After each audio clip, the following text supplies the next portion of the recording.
I regretfully forgot my wallet again, so I asked if my friend could cover the bill. When my niece's school had an extended break, it became a routine for my single mother sister-in-law and her daughter to stay at our house. Initially, I sympathized with her situation and believed in helping out. But over time, she began taking it for granted. One day, she insisted on going to a new outlet mall nearby, and reluctantly, I agreed. However, she conveniently forgot her wallet and demanded that I pay, frustrating me. Despite this, I didn't want to disappoint my sweet niece, who often went without due to their circumstances. Reluctantly, I covered the cost, insisting my sister-in-law repay me. Unfortunately, it didn't end there. On another occasion, my sister-in-law demanded another trip to the outlet mall. And this time, I was determined not to give in. My husband and I, in our 30s and married for 5 years without children, had discussed the possibility of infertility and decided to let things happen naturally. Our parents were supportive, understanding that not every couple follows the same path.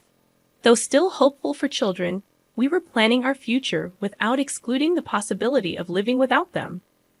My younger brother, still single, once joked about having lots of kids for my share, seemingly unaware of our fertility discussions. Meanwhile, my husband's older sister, the sister-in-law in this story, was a single mother who regularly visited us during her daughter's school vacations. While I suggested alternatives, she insisted on staying, citing financial hardship. My niece, adorable and well-behaved, quickly became close to us, creating cherished summer memories at our house. As she entered middle school, the expenses began to mount with stationery, magazines, and fashion. Despite not wanting to interfere, my husband and I decided to give a generous middle school entrance gift. Touched by the thoughtful thank you letter, we looked forward to enjoying our separate vacations due to his work commitments. However, after Marine Day, my sister-in-law and niece unexpectedly arrived, announcing their month-long stay, reminiscent of previous years. I reminded her of our agreement to end these extended stays, but she brushed it off, saying, "I'll just stay in the room." Entering the room confidently, my sister-in-law remarked, "I've used every year," while my niece hesitated. Urged by her mother, my niece hurriedly brought their luggage, apologizing to me before following. Casually settling in, my sister-in-law suggested a visit to a new nearby outlet mall. Controlling the air conditioner and changing settings, she made herself comfortable, expressing delight at not worrying about saving electricity while sipping on a chilled beer my husband had prepared. Frustrated, I called my husband, who couldn't leave work due to their unexpected visit. He asked me to handle his sister for the time being, promising to talk to her when he got home, even if it meant working late. Troubled by her unexpected stay, I couldn't ask him to leave work early. Reluctantly, I decided it was better to take my sister-in-law and niece to the outlet mall than to have them linger around the house. My niece, seemingly interested, nodded along with her mother's conversation. Despite my reservations, I couldn't bring myself to ask her to endure it, especially considering she's my husband's relative.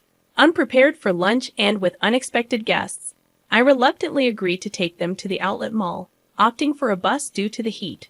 Complaining about the walk and the absence of the car, my sister-in-law begrudgingly understood the situation.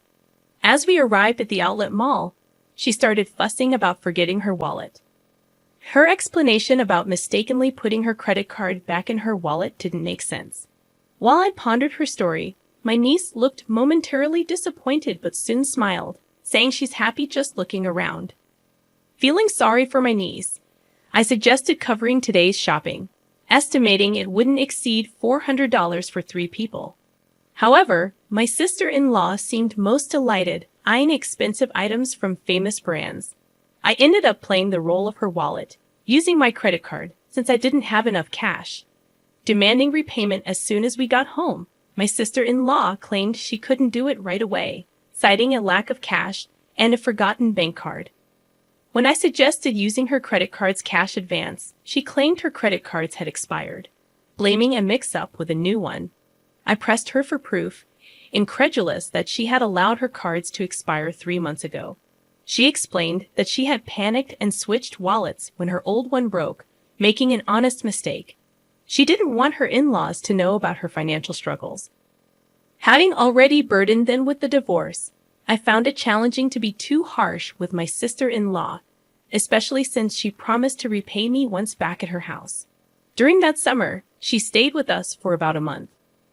While my niece eagerly helped with housework and expressed interest in cooking, my sister-in-law assumed a more demanding mother-in-law-like role, questioning the delay in lunch and criticizing our approach to saving electricity. My sister-in-law never contributed to housework and complained twice as much as anyone else. With her and my niece's presence, daily chores expanded to doing laundry for 4 people. When I mentioned the no air conditioning rule, complaints tripled.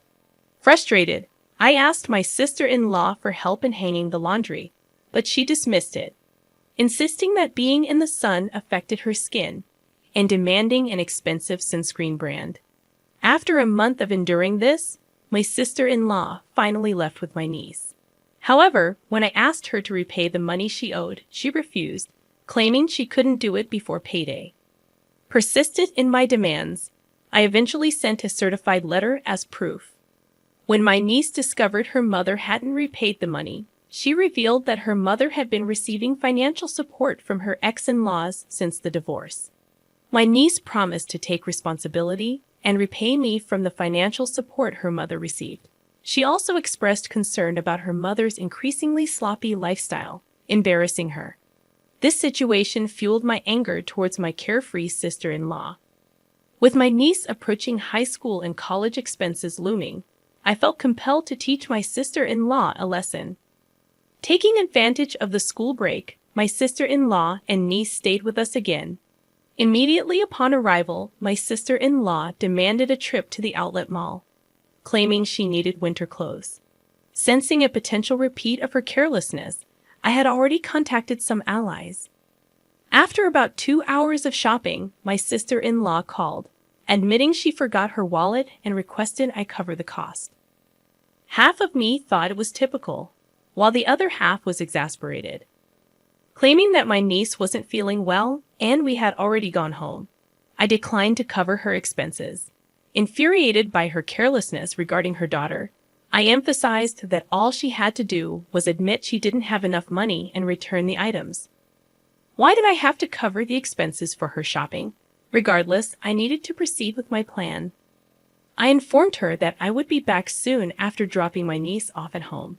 She questioned the time frame, and I mentioned I had just reached a nearby bus stop, indicating it would take another hour using public transportation. Surprisingly, she accepted this without demanding a taxi, making me suspicious that she might be up to something. She likely didn't want to risk me not coming back if she complained too much. An hour later, I arrived at the designated store with my collaborators. My sister-in-law was there, arms full of clothes and bags, instructing the staff to add more items. It seemed she planned to shop even more while awaiting my return. When I greeted her with an apology for the delay, she was surprised to see familiar faces beside me. Alongside me stood my husband, who was supposed to be at work. And then my father-in-law appeared, changing my sister-in-law's expression from surprise to confusion. She stammered, questioning why my husband was there. In truth, I had informed him about her failure to repay the money, and he was aware of everything that had transpired. He had agreed with my plan and was actually at home on a day off, hiding in the bedroom when my sister-in-law arrived. I had followed our plan and told her he was at work, and she believed me without checking. After hearing the story from my niece, my husband agreed that we should inform his parents. We reported everything, including her extended stay and refusal to repay the money. When I explained our plan for the day to my in-laws, they were furious, saying it was outrageous. After separating from my sister-in-law at the mall, I immediately contacted them. My husband had driven ahead and waited for us. My niece and I left my sister-in-law and went to the parking lot, where my husband was waiting to drive us to a hotel to meet my in-laws. They had planned to go on a short trip to a rural area, but they prioritized our situation over their trip and waited at the hotel. I felt bad that their plans were ruined, but they insisted on dealing with my sister-in-law's antics first. As planned, we left my niece with my mother-in-law at the hotel and returned to the outlet mall. When we confronted her, my sister-in-law furiously accused me of being cheeky for someone who was just a wallet to her. However, my husband and father-in-law took away all the clothes and bags she was holding. My husband retorted, "What are you doing? Don't return my clothes. They're not yours if you're not paying for them." My sister-in-law hesitated for a moment as my father-in-law returned the items to the store staff. My husband then dragged her out, and as he pulled her arm, she screamed, "It hurts. Let me go. Someone help, he's attacking me." Realizing she couldn't overpower him, she started accusing my husband of being a villain. My father-in-law, who had returned from explaining to the store, pulled out something from his jacket pocket. He was, in fact, a police officer. "I just happened to witness the incident," he explained, and everyone around us stopped listening to my sister-in-law's complaints. They pushed her into my husband's car parked in the lot. After reporting her actions to my in-laws, my father-in-law immediately checked her bank account. My niece knew where the passbook was, so they checked at my sister-in-law's house while she was away. The in-laws had been providing her with a monthly stipend, believing her claim of wanting to save the divorce settlement money for my niece's future. However, the entire amount was withdrawn on the day it was deposited, leaving a zero balance. The account in my niece's name, supposed to contain the divorce settlement, was almost empty because my sister-in-law didn't receive alimony due to her fault in the divorce. She also withdrew the child support from her ex-husband immediately after it was deposited. Furthermore, she confessed to not working, despite telling her parents she was. She spent her days leisurely using the support money and child support. The divorce settlement money she claimed to save for my niece was spent on her lifestyle. When it ran out, she planned to make me buy designer goods and sell them for cash. She even boasted about how well-known Target outlet items sold. My father-in-law hung his head in shame and apologized to us. Despite feeling sorry for my father-in-law, I showed them a video as evidence. It captured my sister-in-law red-handed. Whenever she and her daughter stayed with us, my husband's and my belongings mysteriously disappeared. It was too coincidental to happen every time, and more items vanished with each visit. Without proof, I couldn't accuse her, but I kept an eye on her. After she didn't repay the money I had fronted, I couldn't watch her all the time, so I installed hidden cameras in our rooms. Multiple times during her stay, she seemed to be searching our room when I was out. Finally, she began to blatantly steal. Just before leaving, there were times when she had checked the location many times and would go straight to his destination and steal what she was looking for. With practiced skill, she knew exactly where to go, swiftly taking specific items like my jewelry and my husband's luxury watch.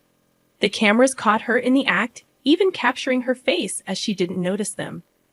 My father-in-law, a police officer, was visibly furious, saying it's shameful to have a criminal in the family. He was overwhelmed with anger and sadness. When confronted, my sister-in-law brazenly claimed she had already sold the stolen items. My father-in-law instructed us to file a police report and submit the video as evidence. However, we were hesitant about turning in our own family. It's not a crime among Ames, right? We don't count someone who exploits kindness and repays generosity with evil as family, my husband said as he started the car engine.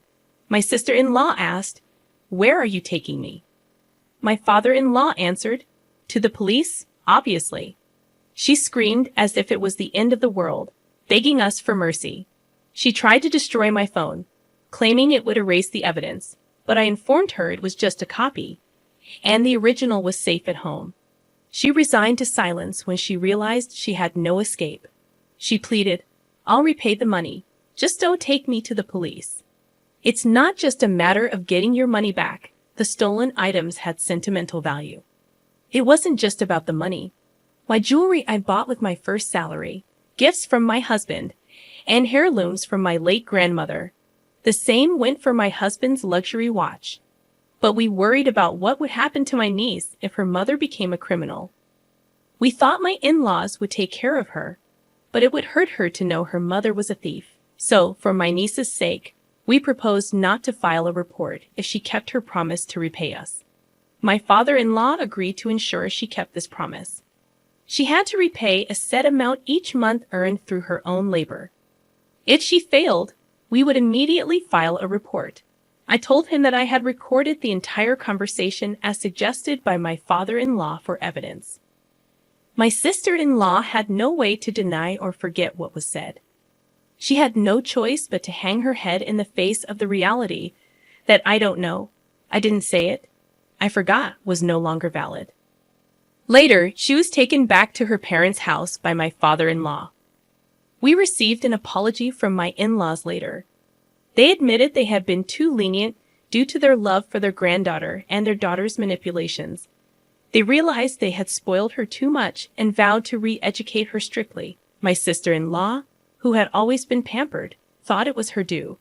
After getting engaged, she quit her job to become a housewife.